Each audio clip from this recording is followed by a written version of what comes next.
Selanjutnya, tanggapan kalau ada keberatan dari terdakwa atau kalau ada pertanyaan silakan yang lugas pada ahli. Silakan.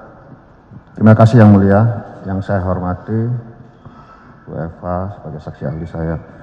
Pada pokoknya saya mengajukan 3 pertanyaan saya, Bu. 3 pertanyaan saja. Dan saya harapkan juga jawabannya tidak terlalu teoritis seperti yang kita bahas dari tadi sampai sekarang. Dan pertanyaan saya pun lebih aplikatif.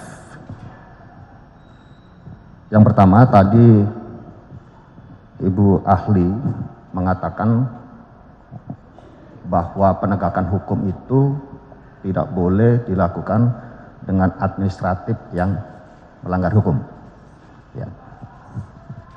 Saya hadapkan pada suatu fenomena di mana berkas perkara saya itu dilakukan uji laboratorium atas objek yang diperkarakan yaitu sabu. Namun dalam berkas perkara tersebut tidak disertai dengan berita acara dari petugas lapor. Nah, kira-kira ini implikasi hukumnya apa, Bu? Iya, tadi saya mengatakan ya bahwa setiap dalil itu harus ada buktinya. Hukum pidana tidak boleh menggunakan kira-kira. Ya, saya cabut kata kira-kira. Implikasi hukumnya apa apabila administratif ini tidak sesuai dengan sepertinya? Artinya, kalaupun kita bicara administratif, misalnya perolehannya keliru gitu ya, penyitaan yang tidak disertai dengan izin pengadilan, maka bukti itu tidak bisa digunakan sebagai alat bukti di pengadilan. Baik, Bu. Berarti bukan orang yang lalai dalam mengajukan penetapan. Jangan dibawa kesimpulan. Nah, dari keterangan ahli itu kita bisa menarik sendiri kesimpulannya. Baik. Tapi kesimpulan kita itu belum tentu untuk semua orang. Silakan. Siap. Terima kasih Yang Mulia. Karena tadi saksi ahli juga mengatakan bahwa melanggar administrasi itu adalah perbuatan melawan hukum. Iya. Ya kan, Bu? Ya. Iya. Baik. Yang kedua, fenomena yang kedua. Ini terlepas dari tadi yang Ibu keberatan bahwa Ibu bukan ahli forensik. Iya. Kita semua sepakat. Tetapi konteks yang akan kita pertanyakan adalah dalam konstruksi hukum. Ini kan kasus katanya objek yang diperkarakan Tosabu ini berasal dari Bukit Tinggi. Kemudian tertangkap di Jakarta. Apakah perspektif Ibu dalam konteks hukum perlu ada uji pembanding? Apakah betul sabu yang di Bukit Tinggi atau yang di Jakarta ini sama dengan induknya yang di Bukit Tinggi? Kembali lagi Pak, ya. Saya pernah diminta oleh Badan POM, sedikit saja Yang Mulia, ketika saya membaca untuk menerangkan tentang konteks penyidikan yang dilakukan oleh Badan POM. Dalam Undang-Undang Kesehatan itu ada istilah bahan bukti. Saya bingung, ini salah ketik atau apa gitu ya. Akhirnya saya coba cari-cari atau coba cocok-cocokkan, saya nggak berani Pak. Ini barang bukti atau alat bukti, karena di KUHP hanya 2 istilahnya. Akhirnya waktu pelatihan penyidik Badan POM saya tanya, bahan bukti itu apa sih? Formula Bu Eva. Jadi yang kebayang sama saya Yang Mulia waktu SMA, karena saya ngambil IPS, saya cuma dapat kelas 1 saja. Z itu ya besi gitu ya, atau H2SO4 ya asam sulfat, itu yang terbayang di kepala saya. Jadi bentuk bisa sama, saya bukan ahlinya Pak ya, bentuk bukan sama tetapi barangkali formulanya berbeda. Itu makanya tadi saya sampaikan, saya bukan ahlinya Pak, dan saya tidak bisa menjawab itu ya. Jadi apakah perlu pembanding atau tidak, itu pun saya tidak bisa menjawabnya. Silakan ditanyakan kepada ahli kimia barangkali yang punya kompetensi dengan tentang itu. Baik, sudah Bu, enggak berkompeten untuk menjawab itu. Silakan pertanyaan lain. Saya garis bawahi tentang administrasinya kalau gitu Bu. Saya juga aparat penegak hukum, tentunya tahu prosedur itu. apabila satu prosedur itu tidak dilakukan, otomatis administrasinya tidak ada. Atau saya balik klausulnya. Apabila prosedur itu dilakukan, namun administrasinya tidak menyertai, bagaimana perspektif hukum menurut Ibu? Tetap dua-duanya Baik. harus dipenuhi. Tadi saya sempat ditanya ya mengenai kualitas bukti gitu ya. Dua-duanya, pejabat yang melakukannya dan prosedurnya bagaimana.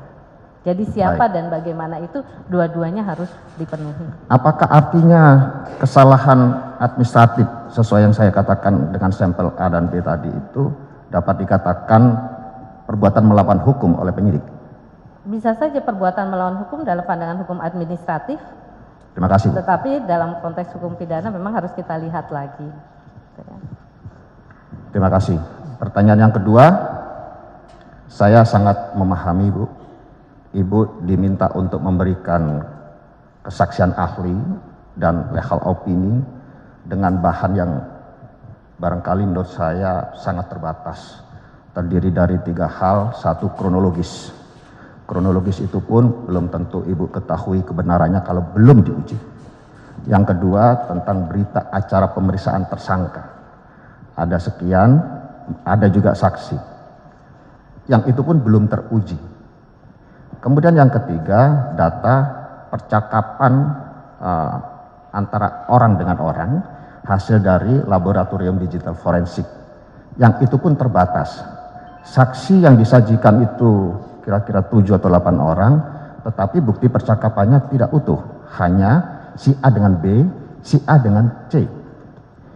Bagaimana bisa Ibu sebagai ahli menjamin apakah keterangan ahli yang Ibu sampaikan itu sudah komprehensif apabila dengan bahan yang cukup terbatas tersebut? Ya, yang pertama sebagai penegak hukum saya selalu husnuzon, yang mulia. Dalam pengertian apa? Penegak hukum sebetulnya adalah wakil dari negara yang diberikan resort yang sangat luar biasa untuk melakukan penyelidikan dan penyidikan.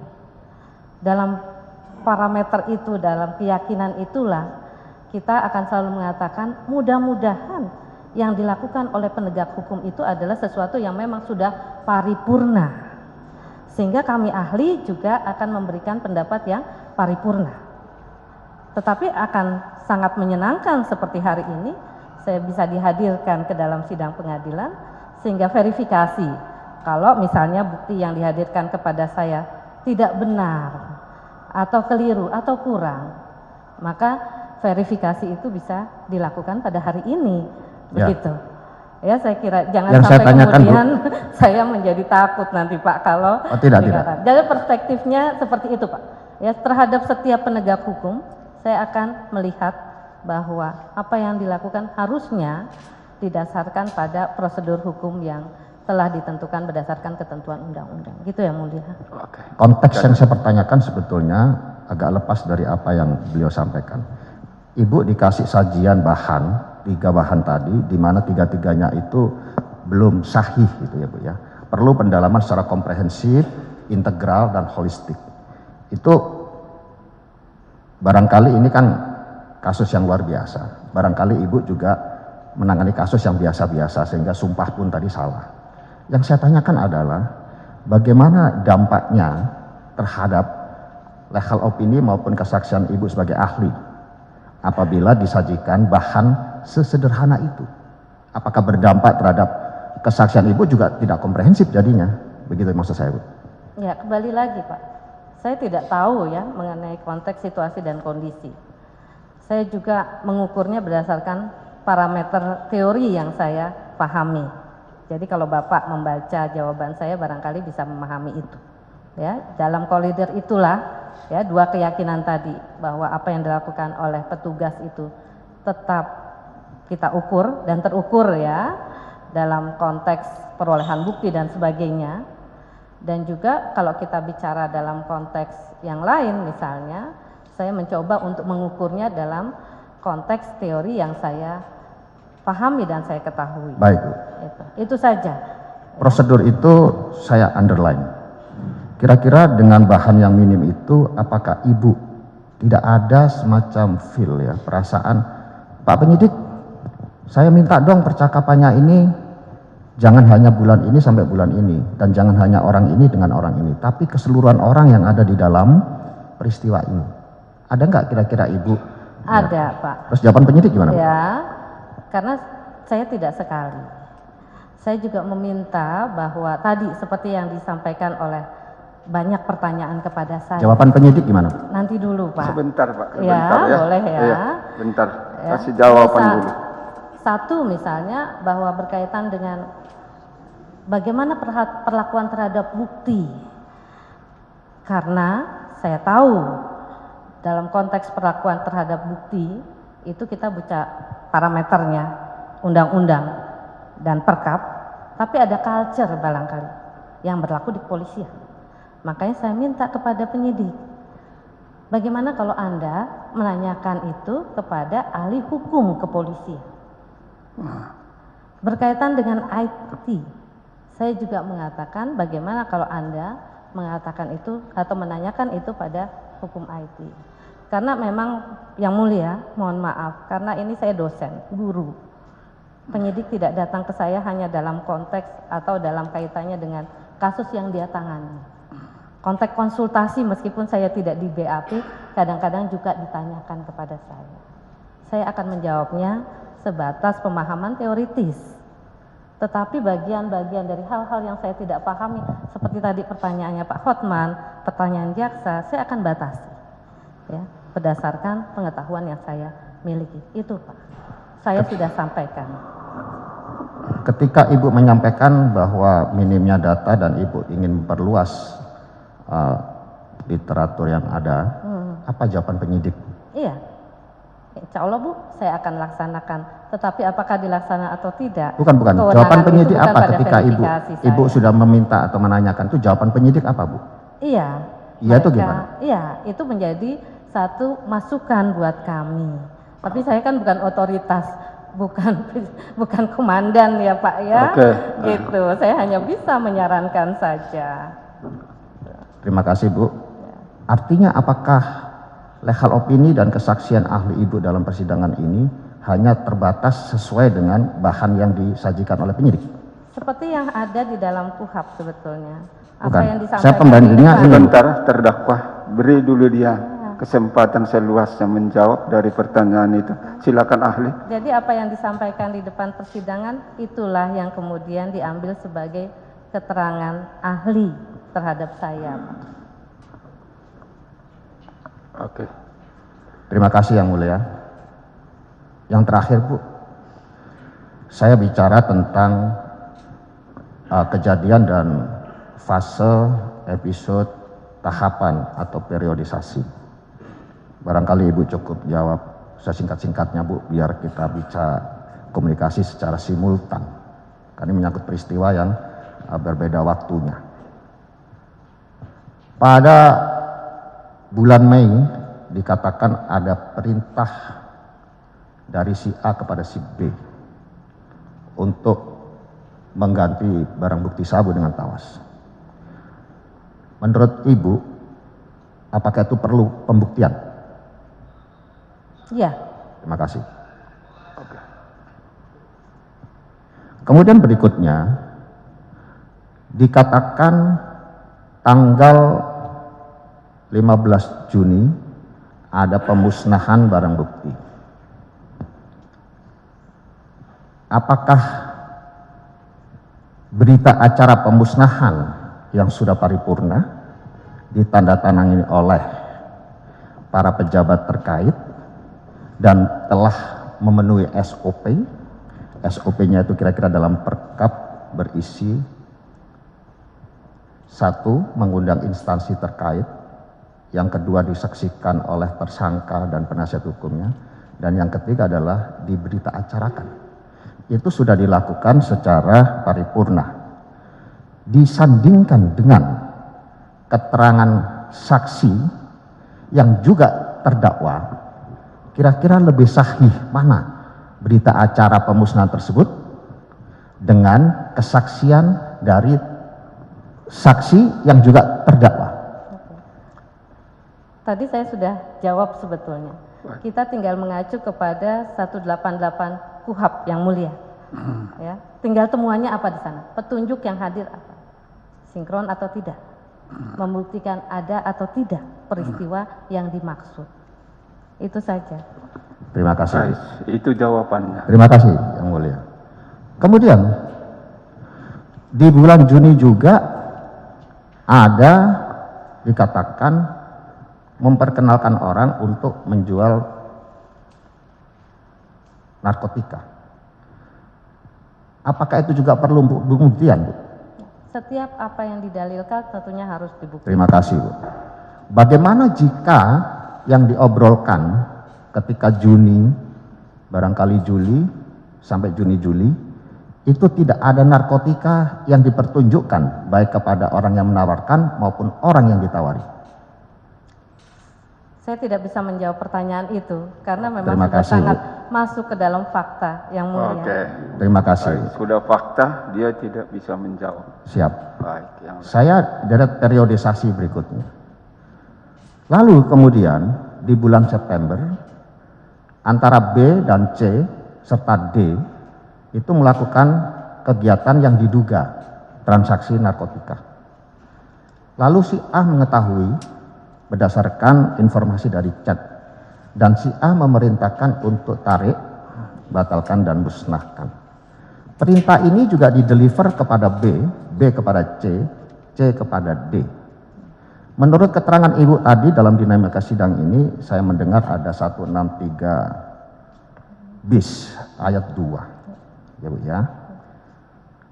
Apakah masih ada unsur pidana bagi si A? Tadi penjelasan saya 2 sebetulnya Pak, ada yang kurang ya. Jadi 163 bis dalam konteks outlocking, ya. Saya penggerakan. hanya mengambil dari sisi itunya, kan Boleh, sama aja. Iya. boleh saya tuntaskan dulu. baik, tuntaskan. Dalam konteks outlocking, ketika orang yang menggerakkan, mengundurkan diri, maka dipersyaratkan di ayat 2, dia melakukan upaya supaya tindak pidana tidak terjadi, ya. Artinya dia declare tidak terjadi dan dia mundur. Maka terhadap orang itu tidak berlaku ketentuan ayat 1, artinya Terima kasih. tidak dipidana. Satu itu. Saya mau melengkapi satu lagi sebetulnya. Pada konteks metadata tadi sempat ditanyakan juga. Ya. Ya, bagaimana seorang pelaku peserta mengundurkan diri gitu ya. Dalam konteks peserta mengundurkan diri sebelum peristiwa terjadi, dia declare itu, maka dalam konteks ini unsur meeting of mind menjadi tidak ada. Dia tidak bisa dinyatakan sebagai peserta tindak pidana. Itu yang saya sampaikan tadi. Terima kasih Bu, ini hanya bersifat penegasan. Kemudian setelah perintah tarik, batalkan dan musnahkan, sudah tidak ada komunikasi lagi, sampai tiba-tiba di pertengahan Oktober ada peristiwa kembali, mereka transaksi. Mohon maaf saya tarik dulu, saya kembali ke yang tadi ada ketinggalan pertanyaan yang mulia. Itu kan dalam konteks menggerakkan Bu, si A ini kan seolah-olah jadi penggerak. Bagaimana kalau ternyata si A juga tidak ikut menggerakkan, tapi secara preventif kewajiban dia sebagai pimpinan memerintahkan anak buahnya yang dipatut diduga tadi Bu, itu pendapat Ibu sebagai ahli. Kembali lagi ke tadi Pak, ya 163 bis itu kalau memang itu adalah penggerakan, maka pada pelaku fisik itulah pertanggungjawaban pidananya. Gitu. Pada konteks metadata, kalau kemudian ada satu peserta mengundurkan diri, maka dia tidak bisa dikatakan sebagai peserta tindak pidana. Orang-orang yang masih dalam konteks meeting of mind inilah yang kemudian dimintai pertanggungjawaban pidana. Kurang lebih seperti itu. Terima kasih Bu. Kemudian setelah 24 September, tiba-tiba di pertengahan Oktober terjadi transaksi lagi, padahal sudah ada perintah itu. Bagaimana implikasi hukumnya Bu terhadap si orang-orang ini ABCDE? Ya tadi, ya kan Terima tadi kasih. saya sudah jawab Ya, dalam terima kasih. konteks metadata siapa yang mengundurkan diri. Kecuali kalau memang kemudian ada peristiwa lain yang tadi mundur masuk lagi gitu ya. Jadi ini peristiwa yang berbeda saya kira. Ya, Bukan. jadilah dia sebagai peserta lagi yang mulia. Kita harus lihat konteks. Bukan, yang saya tanyakan di Oktober pertengahan itu yang terjadi adalah B, C, dan D dan seterusnya itu melakukan aktivitas sendiri tanpa ada komunikasi atau meet of mind lagi dengan si A. Sepanjang tidak ada meeting of mind, Terima dia tidak kasih, bisa Bu. dinyatakan sebagai peserta delik. Terima kasih, Bu. Paling terakhir, Bu, saya bertanya, kalau demikian, apakah sudah benar yang dikonstruksikan oleh penyidik lalu diadopsi oleh jaksa penuntut umum dalam menyusun konstruksi hukum itu hanya berawal dari bulan Mei, Juni, lalu tiba-tiba Oktober, seolah-olah bulan Juli, Agustus, September tidak ada? Saya juga tidak bisa menjawab itu yang mulia, Baik. karena khawatir saya keliru gitu ya pada konteks perkaranya. Itu jadi kewenangan yang mulia saya kira untuk menilainya. Oke. Terima kasih, Bu. Terima kasih yang mulia. Itu saja tanggapan dari kami. Cukup. Cukup yang mulia. Baik.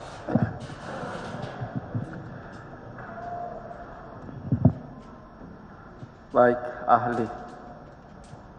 Apakah masih ada yang ingin diterangkan?